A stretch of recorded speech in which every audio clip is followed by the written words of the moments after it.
रक्षाबंधन पड़ गया था तो क्लासेस नहीं हो पाई थी। इस वीक में कल 15 अगस्त को कोई ऑफिस में अवेलेबल नहीं है तो क्लास वैसे ही नहीं हो रही है। मैं नेक्स्ट वीक में क्लासेस रेगुलर करने वाली हूँ आपकी केमिस्ट्री की, ठीक है। मैम 19 जुलाई की क्लास 16 मिनट की अपलोड हुई है, कुछ प्रॉब्लम हुआ क्या उस क्लास में? हाँ शिवम कुमार बेटा पढ़ाएंगे, उसमें पढ़ाएंगे बेटा। हाँ जी, स्नेहा, मनीष, शिवम, फजान और मनीष, राहुल, पंकज। हाँ बेटा, लास्ट वीक में मुझे पता है थोड़ा सा रक्षाबंधन की छुट्टी आ रही है, अब छुट्टी आता है उस दिन तो भी छुट्टी होती है। अब कल फिर 15 अगस्त की छुट्टी है ना, इसलिए क्लास थोड़ी सी आपकी बहुत ही ज्यादा कम हो पाई है। लेकिन अगले वीक में इन छुट्टियों से आप वापस लौटोगे तो मैं अगले वीक में केमिस्ट्री की क्लास का ड्यूरेशन बढ़ा के आपको जल्दी जल्दी रिकवर करवा दूंगी, ठीक है। आ जाओ, स्टार्ट करें अपनी आज की क्लास। ऑडियो वीडियो सब कुछ क्लियर है ना? हाँ बेटा, आपको रिवीजन भी करना है। आई नो शुभांकर दास कह रहे हैं मैम जल्दी से सिलेबस करवा दीजिए। बेटा मैं जल्दी करवा दूंगी पक्का, आई प्रॉमिस, है ना, आई प्रॉमिस, ठीक है। रमेश कह रहे हैं क्लास स्टार्ट नहीं है। बेटा क्लास तो स्टार्ट है यहाँ से, एकदम बढ़िया। चलिए हम पढ़ रहे थे पीरियोडिक टेबल। इसके बाद जो नेक्स्ट पीरियोडिक टेबल की क्लास लूंगी ना वो मैं बड़ी लूंगी, 2 से 2.5 घंटे की लूंगी, ताकि अपनी पीरियोडिक टेबल एक आधी क्लास में इसके बाद वाली में खत्म हो जाए, है ना। चलो आइए, तो हम क्या पढ़ रहे थे? हम पढ़ रहे थे पीरियोडिक टेबल आवर्त सारणी। आपको याद है मैंने कहा था पीरियोडिक टेबल बनाने के पीछे अलग अलग साइंटिस्ट का अलग अलग योगदान रहा। पहले साइंटिस्ट, अगर मैं थोड़ा सा 5 मिनट में रिवाइज करवाती हूँ, ठीक है, नहीं तो ऐसा नहीं हो जाएगा। मैम अक्टूबर में ग्रुप डी का एग्जाम पक्का है, ऐसा नहीं है बेटा। हाँ सितंबर मिड तक ग्रुप डी के एग्जाम की डेट आ सकती है, बिल्कुल आ सकती है, ये बात सच है। लेकिन अक्टूबर में एग्जाम नहीं होगा, एग्जाम होगा आपका नवंबर में एग्जाम होगा।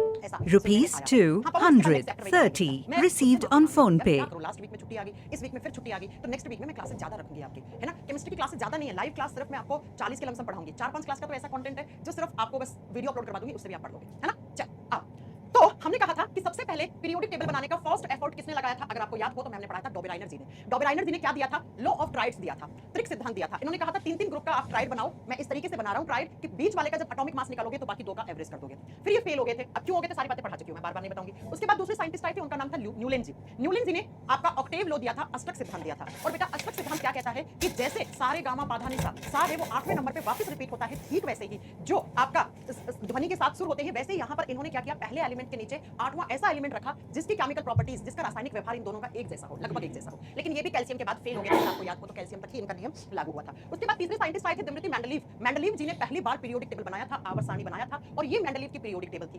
पिछली क्लास में मैंने कहा था कि मेंडलीव की जो पीरियोडिक टेबल होती है वो मेंडलीव जी को जो पीरियोडिक टेबल होती है वो बेटा किसके आधार पे दी गई थी? According to their atomic mass. इन्होंने एलिमेंट्स को उनके परमाणु भार के आधार पे सजाया था।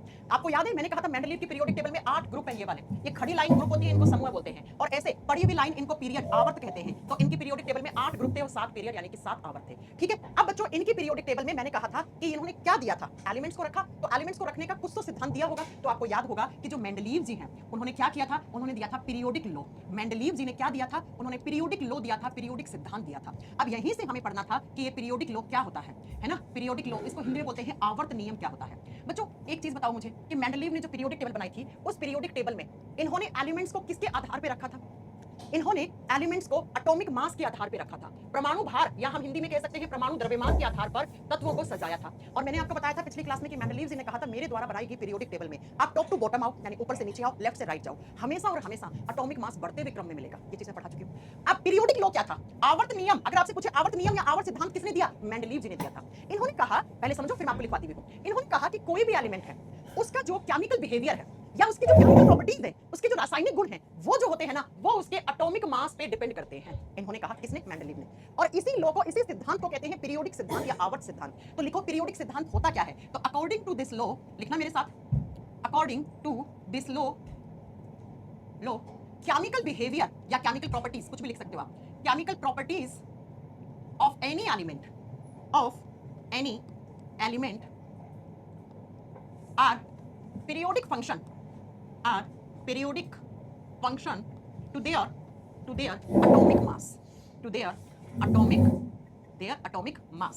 इस लाइन का मतलब क्या है? पहले हिंदी में लिखो। इस सिद्धांत के अनुसार किसी भी तत्व के रासायनिक गुण, किसी भी तत्व के रासायनिक गुण या रासायनिक व्यवहार, रासायनिक गुण उस तत्व के रासायनिक गुण उस तत्व के परमाणु भार के आवर्ती फलन होते हैं, परमाणु भार के आवर्ती फलन होते हैं। ये बात किसने बोली थी? मेंडलीव जी ने कही थी। और कब? जब उन्होंने पीरियोडिक टेबल बनाया था तब। क्या है इसका मतलब? इसका मतलब क्या है? इन्होंने कहा कि कोई भी एलिमेंट है, उस एलिमेंट का जो केमिकल बिहेवियर है या उसकी जो केमिकल प्रॉपर्टीज है, उसका रासायनिक गुण, वो किसका पीरियोडिक फंक्शन होता है? वो उसके एटॉमिक मास का, परमाणु भार के आवर्ती फलन होते हैं। इसीलिए इन्होंने जो पीरियोडिक टेबल बनाई थी वो किसके आधार पे बनाई थी? एटॉमिक मास के आधार पे बनाई थी, परमाणु भार के आधार पे बनाई थी।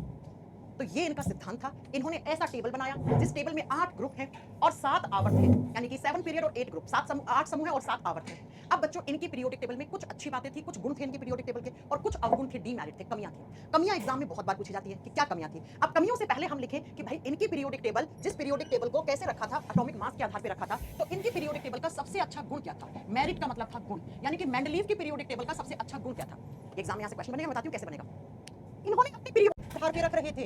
अब बच्चों एटॉमिक मास तो एक एलिमेंट का अलग अलग हो सकता है। देखो ना, हाइड्रोजन के 3 एटॉमिक मास होता है, 1 भी होता है, 2 भी होता है, 3 भी होता है। जब आप एलिमेंट्स को एटॉमिक मास के आधार पे सजा रहे हो तो भैया एटॉमिक मास तो एक एलिमेंट का क्या है, अलग अलग भी हो सकता है। इसका मतलब फिर आपको आइसोटोप्स को जगह देनी पड़ेगी। और बच्चों मैं आपको बताऊं, जैसे आपने पढ़ा होगा हाइड्रोजन के 3 आइसोटोप्स होते हैं, कार्बन के भी 3 होते हैं, कार्बन 6, कार्बन 12, कार्बन 14, एक सोडियम नाम का एलिमेंट है, उसके 27 आइसोटोप होते हैं। तो अगर ये अपनी पीरियोडिक टेबल में ऐसे आइसोटोप्स को रखना शुरू करते तो सोचो बच्चों पीरियोडिक टेबल कितनी बड़ी हो जाती। एक पेज पे तो आ ही नहीं पाती, 3 पेज पे पीरियोडिक टेबल आ रही होती। और मैंने आपको स्टार्टिंग में कहा था पीरियोडिक टेबल बनाने का उद्देश्य था पढ़ाई आसान करना, एलिमेंट्स के बारे में पढ़ना आसान करना। अब यहां तो भैया और टफ हो जाएगा, यहां तो और टफ हो जाएगा। इसलिए इनकी पीरियोडिक टेबल का सबसे बड़ी कमी थी कि ये आइसोटॉप्स को जगह नहीं दे पाए। जब इन्होंने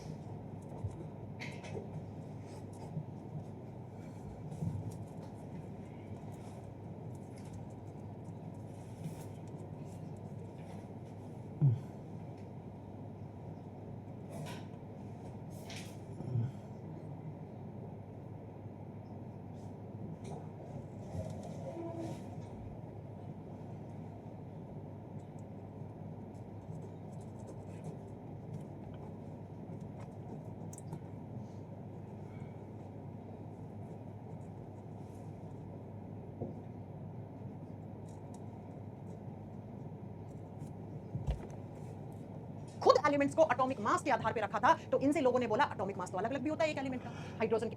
तो इनकी पीरियोडिक टेबल की सबसे बड़ी कमी थी, आपने 235 233 हां से बाती हूं, कैसे याद करना है आपको। आइए इनकी पीरियोडिक टेबल दिखाते हैं आपको में मिलेगा। ठीक है भाई, इनकी बात मान ली। आओ इस लाइन में जरा आओ, 39 एटॉमिक मास, 40, ठीक है, इसका कम, फिर थोड़ा ज्यादा, फिर और ज्यादा, और ज्यादा, और ज्यादा, और ज्यादा, और ज्यादा। अब आओ यहां पर, यहां पे आओ बच्चों। ये देखो कोबाल्ट का एटॉमिक मास होता है 58.9, जबकि निकिल का एटॉमिक मास है 58.7। तो ज्यादा कौन सा है मैम? ये ज्यादा है और ये कम है, जबकि ये पहले आना चाहिए था और ये बाद में आना चाहिए था। भाई सबसे ज्यादा तो आखिर में जाना चाहिए था, क्योंकि पीरियोडिक टेबल में इन्होंने एलिमेंट्स को कैसे रखा था, इंक्रीजिंग ऑर्डर में। तो इन्होंने कहा ऐसे जाओगे जाओगे जाओगे तो एटॉमिक मास इंक्रीजिंग ऑर्डर में मिलेगा, जबकि आप खुद पकड़ सकते हो कमी इस पीरियोडिक टेबल को देखकर कि यहां पर 58.9 है, यहां पे 58.7 है। तो ये ज्यादा है, ये कम है, तो कम वाला पहले आना चाहिए था, ज्यादा वाला इससे बाद में जाना चाहिए था। तो ये पहली कमी। दूसरी कमी मैं फिर से बता रही हूं, देखो आप, देखो इस वाले ग्रुप में आओ, छठे ग्रुप में, आप छठे पीरियड में आए आए आए आए, यहां देखो ऑस्मियम का एटॉमिक मास 194 है और इरिडियम का कितना है, आईआर होता है इरिडियम 192।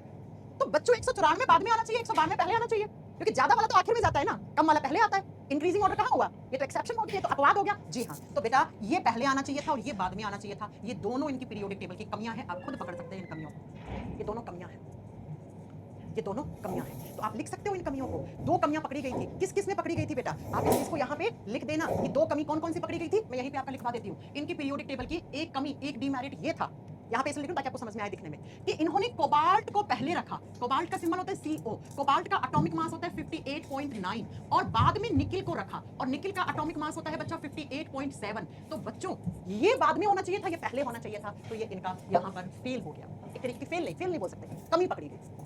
दूसरी कमी कहां थी? दूसरी कमी में देखो, ऑस्मियम को पहले रखा, ऑस्मियम का एटॉमिक मास 194 और बाद में इरिडियम को रखा। इरिडियम IR सिंबल होता है, इरिडियम, इरिडियम का 192 होता है। अब लिखना ही अपने नोट्स में, नोट्स बनाओ तब, ठीक है। अब मुझे बताओ पहले क्या आना चाहिए था? पहले इरिडियम आना चाहिए था, बाद में ऑस्मियम आना चाहिए था, जबकि इन्होंने पहले ऑस्मियम रखा और बाद में इरिडियम रखा। तो ये भी एक कमी थी इनकी पीरियोडिक टेबल में। तो आपको 4 एलिमेंट के नाम याद रखने हैं। किस किस के बीच में कमी थी? कोबाल्ट, निकिल, और किसके बीच में? Osmium, iridium. Cobalt, nickel, osmium, iridium, इनके बीच में कमियां थी। ये चारों एलिमेंट्स आपको लिखने पड़ेंगे कि ये कमी थी। एटॉमिक मास ना भी याद करोगे तो चलेगा, नहीं आता एग्जाम में। बस ये याद रखना कि कोबाल्ट को पहले रखा, निकिल को बाद में, जबकि रखना चाहिए था निकिल पहले और कोबाल्ट बाद में। दूसरा ये याद रखना कि इनको रखना चाहिए था पहले इरिडियम को और बाद में ऑस्मियम को, जबकि इन्होंने पहले ऑस्मियम धातु को रखा, बाद में इरिडियम को रखा। इनकी दूसरी कमी। तो ये इनकी पीरियोडिक टेबल की आवर्त सारणी की दोनों कमियां थी। पहली कमी, आइसोटॉप्स को प्लेस नहीं दे पाए, समस्थानिकों को जगह नहीं दे पाए। दूसरी कमी आप लिख दो, किस किस के बीच में थी? कोबाल्ट और निकिल धातु के बीच में थी। और ऐसी ही कमी और कहां पकड़ी गई? ऑस्मियम और किसके बीच में? इरिडियम के बीच में। ये लो बच्चों, ये आपको याद रखनी है। ये कमियां पकड़ी गई और अब इन्हीं कमियों को दूर किया गया था हेनरी मोज़ले के द्वारा। ये कमियां थी, लेकिन बच्चा अच्छी बात भी थी इनकी पीरियोडिक टेबल की। क्या अच्छी बात? ये वही साइंटिस्ट है, ये वही वैज्ञानिक है जिन्होंने पीरियोडिक टेबल को ग्रुप और पीरियड में बांट दिया था। आवर्त और समूह बनाने वाले पहले महान वैज्ञानिक थे। पीरियोडिक टेबल का ढांचा तो इन्होंने तैयार कर दिया था। हाँ भाई, ढांचा इन्होंने दे दिया था। देखो ना, ये ढांचा था। फ्यूचर के एलिमेंट्स को पहले से जगह दे दी बच्चों। अब क्या हुआ? अब इनका ही एक स्टूडेंट था हेनरी मोज़ले। इनकी पीरियोडिक वाले पहले महान वैज्ञानिक थे। पीरियोडिक टेबल का ढांचा तो इन्होंने तैयार कर दिया था। हाँ भाई, ढांचा इन्होंने दे दिया था। देखो ना, ये ढांचा था। फ्यूचर के एलिमेंट्स को पहले से जगह दे दी बच्चों। अब क्या हुआ? अब इनका ही एक स्टूडेंट था हेनरी मोज़ले। इनकी पीरियोडिक टेबल में जो कमियां थी, उन कमियों के ऊपर काम करा और एक नया पीरियोडिक टेबल बना दिया, जिसको हम मॉडर्न पीरियोडिक टेबल, आधुनिक आवर्त सारणी कहते हैं। तो चलिए, अब हमारा चैप्टर यहाँ से शुरू होता है, लेकिन मुझे पीछे का पूरा हिस्ट्री पढ़ाना पड़ा। इसके पीछे का हिस्ट्री मुझे पढ़ाना पड़ा कि कैसे बनी थी पीरियोडिक टेबल। तो अब किसका समय आया था? अब आया था हेनरी मोज़ले। कौन थे बच्चों? हेनरी मोज़ले जी का समय आ गया था। और हेनरी मोज़ले मेंडलीव के स्टूडेंट थे। मेंडलीव के स्टूडेंट रह चुके थे। अब इन्होंने मेंडलीव की पीरियोडिक टेबल को दूर कर दिया कमियों को। और इन्होंने जो पीरियोडिक टेबल बनाया, उसका नाम रखा गया था long form of periodic table. Long form of periodic table. अरे भैया, पीरियोडिक टेबल तो बना दी थी ना मेंडलीव ने, है ना? बस उसी को लंबा खींच दिया था, क्योंकि नए एलिमेंट्स जुड़ गए थे। इसलिए आपसे पूछे किसकी पीरियोडिक टेबल को long form of periodic table कहते हैं? पीरियोडिक टेबल का बड़ा रूप किसकी? हेनरी मोज़ले की। हेनरी मोज़ले की पीरियोडिक टेबल को क्या कहते हैं हम? बड़ा रूप कहते हैं। पीरियोडिक टेबल का बड़ा रूप हो गया ये। बड़ा कैसे हो गया? तो जब ये आए थे ना, तब तक तो बच्चा बहुत सारे एलिमेंट्स नए नए खोजे गए थे। मेंडलीव ने पीरियोडिक टेबल बनाया, वो छोटा था। और आप देखो हेनरी, ये मेंडलीव का पीरियोडिक टेबल है। और अब देखो आप, ये आपका आज का पीरियोडिक टेबल है। ये बड़ा है ना? तो बड़ा है, तो इसका मतलब इसका नाम क्या रखा गया? Long form of periodic table. आवर्त सारणी का लंबा रूप, ये लंबा रूप है। और हेनरी मोज़ले की पीरियोडिक टेबल में टोटल एलिमेंट्स कितने हैं? मुझे कोई बच्चा बता सकता है कौन से ईयर में बनाई थी ये पीरियोडिक टेबल? हाँ जी, हेनरी मोज़ले की पीरियोडिक, इसको हिंदी में क्या लिखोगे? आवर्त सारणी का लंबा रूप, बस ये हिंदी है इसकी। और इनकी पीरियोडिक टेबल में टोटल एलिमेंट्स कितने हैं? कुल तत्व कितने हैं? लिख दो, टोटल एलिमेंट्स, कुल तत्व है कितने इनकी पीरियोडिक टेबल में? बच्चों 118 एलिमेंट्स को इन्होंने एक लंबे से पीरियोडिक टेबल में बनाया। उसको हम क्या कहते हैं? Long form of periodic table, या मॉडर्न पीरियोडिक टेबल, या आधुनिक आवर्त सारणी। अब इन्होंने कमियों को दूर किया। मुझे बताओ, पहली कमी क्या थी मेंडलीव की पीरियोडिक टेबल की? उनकी कमी थी कि वो एटॉमिक मास के आधार पर एलिमेंट्स को रखा। अब इन्होंने गेम ही चेंज कर दिया। इन्होंने कहा, भैया मैं रख रहा हूं एलिमेंट्स को according to their atomic number. According to their atomic number. इन्होंने कहा, हमें एटॉमिक मास के आधार पर रखना ही नहीं है एलिमेंट्स को, हम तो एटॉमिक नंबर के आधार पर रखेंगे। ठीक है, 1913 में बनी थी बेटा ये। 13-14 का समय था। बिल्कुल सही बात कह रहे हैं आप। हेनरी मोज़ले ने जो पीरियोडिक टेबल बनाया था, वो 1913 से 14 का समय था। अब सुनो जो मेरी बात ध्यान से। इन्होंने क्या किया? इन्होंने एलिमेंट्स को किसके आधार पे? According to their atomic number पे। लिख दो, इन्होंने तत्वों को उनके परमाणु क्रमांक के आधार पे रखा। परमाणु क्रमांक के आधार पे रखा, एटॉमिक नंबर के आधार पे रख दिया। और क्या कहा? इन्होंने कहा कि मोज़ले जी ने कहा कि मेंडलीव जी ने तो एटॉमिक मास के आधार पे रखा था, मैं अब एटॉमिक मास नहीं, एटॉमिक नंबर के आधार पे रखूंगा। और इन्होंने कहा कि जो भी कोई एक एलिमेंट है, उसकी केमिकल प्रॉपर्टीज जो होती है ना, वो एटॉमिक नंबर पे डिपेंड करती है। उसको कौन सा बॉन्ड बनाएगा, कितने इलेक्ट्रॉन देगा, कितना लेगा, ये सिर्फ और सिर्फ उसके एटॉमिक नंबर पे डिपेंड करती है, ना कि एटॉमिक मास के आधार पे। तो मुझे बताओ कि मेंडलीव ने पीरियोडिक टेबल बनाया एलिमेंट्स किसके आधार पे? एटॉमिक मास के आधार पे। अब एटॉमिक मास तो इन्होंने यूज ही नहीं किया शब्द, इन्होंने एटॉमिक नंबर के आधार पे एलिमेंट्स को सजा दिया और कहा कोई भी एलिमेंट है उसका केमिकल बिहेवियर एटॉमिक मास नहीं, एटॉमिक नंबर पे डिपेंड करता है। एटॉमिक नंबर क्या होता है बच्चों? एटॉमिक नंबर होता है नंबर ऑफ प्रोटॉन। और अगर एलिमेंट न्यूट्रल है, उदासीन है, तो atomic number is also equal to number of electron. तो इन्होंने कहा कि कोई भी एलिमेंट है उसका रासायनिक व्यवहार परमाणु क्रमांक पे निर्भर करता है, ना कि परमाणु द्रव्यमान पे। और इन्होंने बना दी पीरियोडिक टेबल और कहा मेरे पीरियोडिक टेबल में टॉप टू बॉटम आओ। मैंने कहा था जब भी मैं टॉप टू बॉटम शब्द बोलूं उसका मतलब क्या है? उसका मतलब है ग्रुप, समूह है। पीरियोडिक टेबल में टॉप टू बॉटम आते हैं तो हम किसकी बात करते हैं? हम ग्रुप की बात करते हैं। किसकी बात करते हैं? हम समूह की बात करते हैं। और जब हम पीरियोडिक टेबल में लेफ्ट से राइट की बात करते हैं, ये लेफ्ट ये राइट, तो हम किसकी बात करते हैं? हम आवर्त की बात करते हैं, हम पीरियड की बात करते हैं। तो इन्होंने कहा मेरी पीरियोडिक टेबल में चाहे आप किसी ग्रुप में ऊपर से नीचे आओ या किसी आवर्त में बाएं से दाएं जाओ, हमेशा और हमेशा एटॉमिक नंबर इंक्रीजिंग ऑर्डर में मिलेगा। एटॉमिक नंबर कौन से ऑर्डर में मिलेगा आपको? इंक्रीजिंग ऑर्डर में मिलेगा।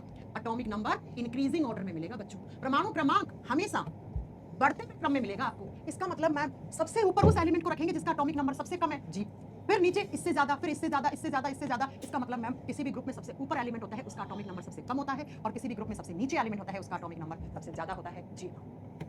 किसी भी पीरियड में आवर्त में लेफ्ट साइड में जो एलिमेंट्स होते हैं उनका एटॉमिक नंबर परमाणु क्रमांक कम होता है, जबकि राइट साइड में होते हैं उनका एटॉमिक नंबर परमाणु क्रमांक ज्यादा होता है जी हाँ। आइए मैं आपको दिखा देती हूँ। देखो ये ग्रुप है, टॉप टू बॉटम बात करते हैं तो हम किसकी बात करते हैं? हम ग्रुप समूह की बात करते हैं। तो ये हाइड्रोजन 1 नंबर पे है, फिर देखो 1 3 11 19 है ना, ऐसे 33 55, ऐसे लास्ट में 87 ऐसे चल रहा है। तो इसका सबसे कम एटॉमिक नंबर, इसका सबसे ज्यादा। अब लेफ्ट से राइट जाओ, देखो लेफ्ट में है लिथियम, फिर बेरिलियम, ये एक पीरियड है, एक आवर्त है, तो यहाँ वाले का सबसे ज्यादा मिलेगा आपको जी हाँ। तो इन्होंने मेंडलीव की समस्या को तो दूर ही कर दिया। एलिमेंट्स को किसके आधार पे सजा दिया, एलिमेंट्स को किसके आधार पे रख दिया, तो एटॉमिक नंबर के आधार पे रख दिया। इसलिए जब आज पीरियोडिक टेबल में आप देखते हो ना, तो ये नंबर लिखे ना, ये एटॉमिक नंबर है, ये एटॉमिक मास नहीं है, ये परमाणु द्रव्यमान नहीं है, ये परमाणु क्रमांक है। जबकि बच्चों मेंडलीव की पीरियोडिक टेबल में जो आप देखते हो ना, ये एटॉमिक मास है, क्योंकि हम तो एटॉमिक मास के आधार पे रखा था, परमाणु द्रव्यमान संख्या के आधार पे रखा था। तो आज हम जो पीरियोडिक टेबल पढ़ते हैं, उस पीरियोडिक टेबल में जो ये नंबर लिखे हुए दिखते हैं, ये क्या है, ये एटॉमिक नंबर है, क्योंकि ये हेनरी मोजले की पीरियोडिक टेबल है। और ये हेनरी मोजले की पीरियोडिक टेबल जो है, इसमें टोटल 118 एलिमेंट है। ये रहा पहला एलिमेंट और ये रहा 118वां एलिमेंट, 118 एलिमेंट। अब बात करते हैं किसके बारे में? किसको कंफ्यूजन हो रहा है? रोहित वर्मा को किस बात का कंफ्यूजन हो रहा है? अच्छा, चैप्टर का नाम बायो लिखा हुआ है, अपनी क्लास लगाने वाले ना उल्लू हैं। चलो आ जाओ, लिखिए मॉडर्न पीरियोडिक टेबल में ग्रुप्स कितने हैं? हेनरी मोजले की पीरियोडिक टेबल में कुल कितने ग्रुप्स हैं, कुल कितने समूह हैं? ग्रुप 18 हैं बच्चों, 18 ग्रुप हैं। और अगर आपसे पूछे पीरियड कितने हैं, आवर्त कितने हैं? 7। जबकि बच्चों मेंडलीव की पीरियोडिक टेबल में कितने ग्रुप और कितने पीरियड थे, आप बताओ? हाँ जी, मेंडलीव की पीरियोडिक टेबल में कितने ग्रुप थे? 8। आवर्त कितने थे? 7। जबकि अब ग्रुप बढ़ के कितने हो चुके हैं? 18। जबकि आवर्त आज भी 7 है बच्चों। आइए आपको दिखाती हूँ। देखिए ग्रुप कैसे काउंट करते हैं, टॉप टू बॉटम। पहला ग्रुप देखो, टॉप टू बॉटम। दूसरा ग्रुप, तीसरा, चौथा, पांचवा, छठा, सातवां, आठवां, नौवां, 10वां, 11, 12, 13, 14, 15, 16, 17, 18, 18। आइए पीरियड काउंट करवाती हूँ, आवर्त काउंट करवाती हूँ। पहला आवर्त, दूसरा, तीसरा, चौथा, पांचवा, छठा, सातवां। अब आप कहोगे मैं नीचे दो क्या है? अरे भाइयों, इस कलर को इस कलर से मैच करो, ये कलर और ये कलर सेम है। हाँ, ये एलिमेंट यहीं से उठाए गए छठे आवर्त के एलिमेंट्स हैं, और ये कलर इस कलर से मैच हो रहा है। ये 7वें एलिमेंट्स क्या है? एलिमेंट्स है 7वें आवर्त के। मैंने कहा था पीरियोडिक टेबल को एक पेज पे बनाना टास्क था। हाँ, ये चैलेंज दिया गया था मोजले जी को कि आपको पीरियोडिक टेबल एक पेज पे बनानी है, 2 पेज पे नहीं आनी चाहिए, है ना? तो आप सोचो बच्चों, अगर ये एलिमेंट यहीं होते तो अगले पेज पे चले जाते, ये एलिमेंट भी इसी 7वें आवर्त में रखे जाते तो अगले पेज पे जाती पीरियोडिक टेबल। तो पीरियोडिक टेबल को एक ही पेज पे रखने के लिए, बाहर से दिखने में भी सुंदर लगे, है ना, तो उसको क्या, ये इस आवर्त, ये छठा आवर्त है, तो छठे आवर्त के 14 एलिमेंट्स को नीचे खिसका के यहाँ पे रख दिया, और 7वें आवर्त के भी 14 एलिमेंट्स नीचे खिसका के यहाँ रख दिए गए। ये है, ये छठा आवर्त है, ये 7वां है, इसी के ही हैं ये वाले इसी के ही हैं, और ये वाले इसी के ही हैं। इसका मतलब मैम आधुनिक आवर्त सारणी में, मोजले की आवर्त सारणी में कुल 18 ग्रुप है और 7 पीरियड हैं। सबसे पहले आपको समझ में आ जाएगा कि ये क्या है, ग्रुप कौन से हैं और पीरियड कौन से हैं। हाँ बताओ।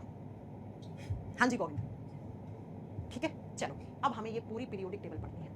आइए, ग्रुप और पीरियड की तो बात हो गई है, अब बात करते हैं कि सबसे पहले जो हेनरी मोजले की पीरियोडिक टेबल थी उसमें ब्लॉक कितने थे। ब्लॉक का मतलब होता है खंड, कितने खंडों में बंटी हुई थी, ठीक है। कितने खंड थे? 4 ब्लॉक थे।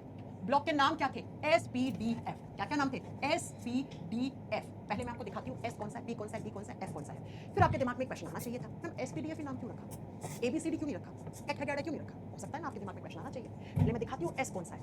ये वाला ब्लॉक S होता है, जहां जहां मेरा पेन चल रहा है, ग्रुप 1 और ग्रुप 2, ये S ब्लॉक है बच्चों, इतना S ब्लॉक है। ये वाला P ब्लॉक है बच्चों, ये वाला इतना, ये P ब्लॉक है। और ये जो बीच वाला होता है ना, ये D ब्लॉक होता है बच्चों, ये D ब्लॉक है। और ये नीचे वाला जो है ना, ये वाला, इसको F ब्लॉक कहते हैं। कौन सा ब्लॉक? F ब्लॉक कहते हैं। फोटो देखते ही समझ में आना चाहिए आपको पूरा पीरियोडिक टेबल, ठीक है। SPDF हो गया, समझ में आ गया। अब बात ये है कि मैम SPDF ही नाम क्यों रखे गए? बच्चों, जब हम इलेक्ट्रॉनिक कॉन्फ़िगरेशन लिखते हैं, किसी भी एलिमेंट का हम इलेक्ट्रॉनिक विन्यास लिखते हैं, तो उसका आखिरी वाला इलेक्ट्रॉन जिस भी सब ऑर्बिट में होता है उसको उसी ब्लॉक में रख दिया जाता है। फॉर एग्जाम्पल सुनो, क्या जैसे हाइड्रोजन में एक इलेक्ट्रॉन होता है, आप इतनी बता तो बेसिक है, हाइड्रोजन में एक इलेक्ट्रॉन होता है, मैं बार बार। अब हाइड्रोजन को इलेक्ट्रॉनिक विन्यास कैसे लिखते हैं? 1s1। तो बच्चों, क्योंकि हाइड्रोजन का एक इलेक्ट्रॉन s वाले, यहाँ पे s वाले सब ऑर्बिट में आ रहा है, s वाली शेल में आ रहा है, कक्ष बोल दो 3D मॉडल में इसको, या 3D मॉडल में आप बोल देते हो सब ऑर्बिट। तो जिस भी तत्व का आखिरी इलेक्ट्रॉन जिस ब्लॉक में, जिस ऑर्बिट में आता है, उसको उसी नाम के ब्लॉक में रख दिया जाता है। जैसे हाइड्रोजन का s में है तो हाइड्रोजन पक्का s ब्लॉक में होगा। मैंने कहा ये s ब्लॉक है तो हाइड्रोजन ये रहा। जैसे कि एग्जांपल और लो, एल्यूमिनियम का एटॉमिक नंबर 13 होता है, एल्यूमिनियम में 13 इलेक्ट्रॉन होते हैं। कैसे लिखते हैं एल्यूमिनियम को? एल्यूमिनियम को लिखते हैं 1s1 2s2, है ना, 2p 6p में अधिकतम 6, ठीक है। फिर आता है बच्चा 3s। अब कितने हो गए एल्यूमिनियम के? काउंट करना है आपको, 6 2 8 और 1 9, है ना, और 2 10 और 3p में आपका 1 बचा 11 12 13 हो गए। 3 6 9 9 10 11 12 13। अच्छा 3s क्या हो गया आपका? मैंने कर दिया 1s2 2s2 2p6 3s2 3p। अब कितने बचे यहाँ पे एल्यूमिनियम में? 1। तो आप देखो एल्यूमिनियम का जो आखिरी इलेक्ट्रॉन है वो कौन से सब ऑर्बिट में है? p में है। तो एल्यूमिनियम, इसका मतलब मैम कहाँ पे रखा जाएगा? एल्यूमिनियम p ब्लॉक में रखा जाएगा। ये रहा एल्यूमिनियम, ये रहा एल्यूमिनियम, और ये p ब्लॉक है। ये कौन सा ब्लॉक है? p ब्लॉक है, ठीक है। एक सेकंड, क्लास का फोन आ रहा है, कल की क्लास का।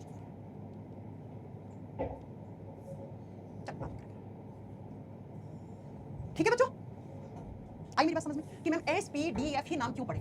अब आपके मन में डाउट नहीं है PQRS हो सकते थे, ABCD हो सकता था, कैसे भी हो सकते थे, ये नाम क्यों पड़े? तो आप क्या करोगे कि जिस भी एलिमेंट का इलेक्ट्रॉनिक कॉन्फ़िगरेशन, इलेक्ट्रॉनिक विन्यास लिखते हैं, तो उसका अंतिम इलेक्ट्रॉन जिस भी ऑर्बिट में आता है, अगर वो s में आएगा तो s ब्लॉक में जाएगा, अगर वो p में आएगा तो p में जाएगा, d में आएगा तो d में, f में आएगा तो f में आएगा। जैसे हाइड्रोजन का s में आता है तो हाइड्रोजन s ब्लॉक में है, और एल्यूमीनियम का p में आता है तो उसको कहाँ रखते हैं? p ब्लॉक में रखते हैं। ठीक है बच्चों? जी मैम, आ जाओ। अब ये तो होगी ब्लॉक की बात, ये हटा देते हैं, इसको किसी काम का नहीं है, आपको बाद में पढ़ोगे।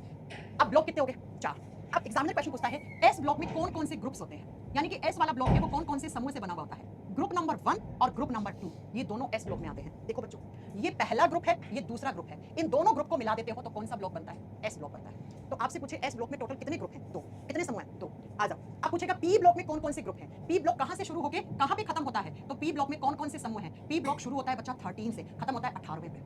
13वें से शुरू होकर 18वें पे खत्म होता है बेटा। 13, 14, 15, 16, 17, 18 ये सारे ग्रुप मिलकर p ब्लॉक बनाते हैं। आप देख लीजिए 13, 14, 15, 16, 17, 18 ठीक है, 3, 3, 6 ये 6 ग्रुप मिलकर p ब्लॉक बनाते हैं। आप देख लीजिए ये p ब्लॉक है बच्चों, ये वाला p ब्लॉक है 13 से लेकर 18। अब देखो एग्जाम में कितने थके हुए क्वेश्चन पूछता है। एग्जामिनर पूछता है कि पीरियोडिक टेबल का अंतिम वाला ग्रुप कौन से ब्लॉक में आता है? तो ये p ब्लॉक है। और ग्रुप कौन सा हो गया? आखिरी 18वां।